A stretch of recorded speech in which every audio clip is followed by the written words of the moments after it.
بسم اللہ الرحمن الرحیم۔ السلام علیکم۔ امید کرتا ہوں آپ سب خیریت سے ہوں گے۔ اللہ تعالی ہمیشہ آپ کو اپنی حفظ و امان میں رکھے۔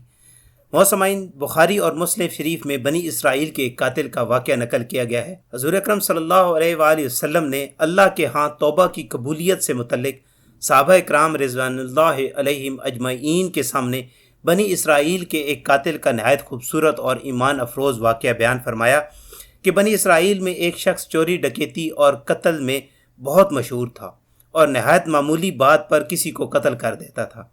ہوتے ہوتے اس کے ہاتھ سے 99 افراد قتل ہو چکے۔ اس کے بعد اس کے دل میں احساس پیدا ہوا کہ مجھے بھی تو اللہ کے ہاں جانا ہے۔ چنانچہ یہ فکر بڑھتا رہا اور لوگوں سے معلومات کرتے ہوئے سرگرداں پھرنے لگا کہ میری توبہ قبول ہو سکتی ہے یا نہیں۔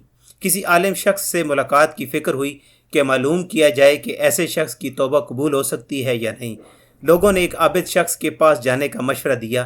اس شخص نے اس کے پاس جا کر مسئلہ معلوم کیا کہ کیا میری توبہ قبول ہو سکتی ہے اور کیا میری مغفرت ہو سکتی ہے جبکہ میں نے 99 انسانوں کی جان مار دی ہے۔ تو اس عابد کو مسئلہ معلوم نہ تھا اور اس نے اپنی عقل سے قیاس آرائی کی، جو آدمی 99 انسانوں کی جان مار سکتا ہے اس کی مغفرت کہاں ہوگی؟ چنانچہ اس نے کہہ دیا کہ تیری توبہ قبول نہیں ہوگی۔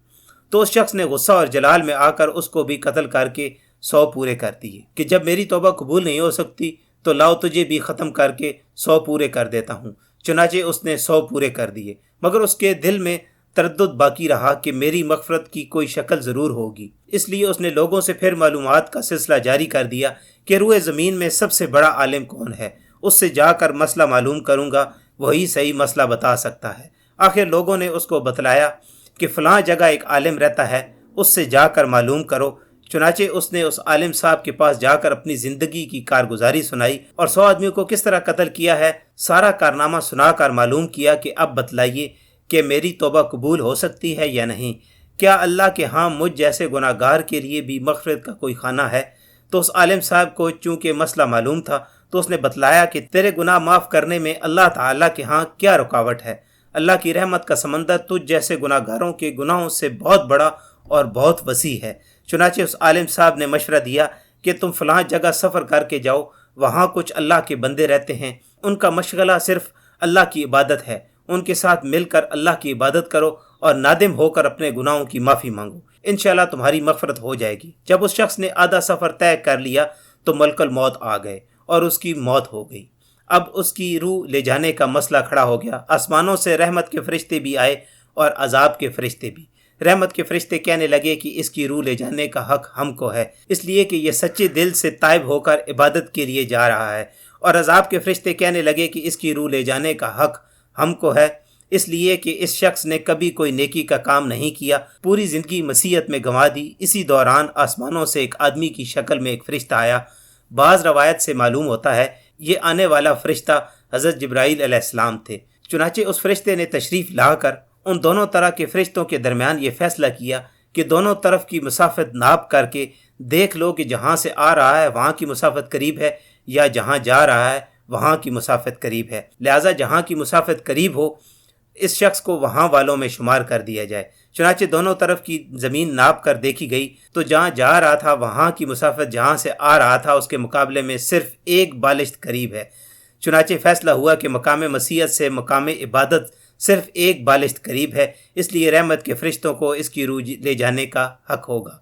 چنانچہ اللہ کی طرف سے اس کی مغفرت کا اعلان ہو گیا۔ حدیث قدسی میں آتا ہے کہ میں اپنے بندے کے ساتھ اس کے گمان کے مطابق ہوتا ہوں اور وہ مجھے جہاں بھی یاد کرے میں اس کے ساتھ ہوں۔ بخدا اللہ تعالیٰ اپنے بندے کی توبہ سے اس سے زیادہ خوش ہوتا ہے جتنی خوشی تم میں سے کسی ایسے شخص کو ہوتی ہے جس کا جانور بیابان میں گم ہو کر پھر اسے مل جائے، اور جو شخص 1 بالشت میری طرف آتا ہے میں 1 ہاتھ اس کے قریب ہو جاتا ہوں، اور جو شخص 1 ہاتھ میرے قریب آتا ہے تو میں پھیلائے ہوئے دونوں ہاتھوں کے درمیان کی مسافت کے قریب ہو جاتا ہوں، اور جب وہ میری طرف چل کر آتا ہے تو میں اس کی طرف دوڑ کر آتا ہوں۔ سامعین، اس واقعے سے معلوم ہوا کہ انسان جب بھی سچے دل کے ساتھ توبہ کرے گا تو اللہ تعالیٰ ضرور قبول فرمائیں گے انشاءاللہ۔ یہ واقعہ خصوصاً ان حضرات کے لیے حوصلہ افزائی اور معاونت کا سبب ہے جو کہ بڑے بڑے گناہ کر کے اب مایوسی کی زندگی گزار رہے ہیں، کیونکہ شیطان انہیں مایوس کرتا ہے۔ بہرحال گناہ گاروں کو شیطان کی باتوں میں آ کر مایوس نہیں ہونا چاہیے، بلکہ اللہ تعالیٰ کی رحمت سے اچھی امید رکھ کر سچی توبہ کے ذریعے اپنے آپ کو پاک صاف کر لینا چاہیے۔ اللہ تعالیٰ ہم سب کو عمل کرنے کی توفیق عطا فرمائے، آمین یا رب العالمین۔ آج کی ویڈیو آپ کو پسند آئی ہے تو اس کو لائک کریں اور دوسروں کے ساتھ شیئر کریں، اور ایسی ویڈیوز کے لیے ہمارے چینل کو سبسکرائب کریں۔ ملتے ہیں نیکسٹ ویڈیو میں، تب تک کے لیے اپنا اور اپنے ارد گرد کے لوگوں کا بہت سارا خیال رکھیں۔ اللہ حافظ۔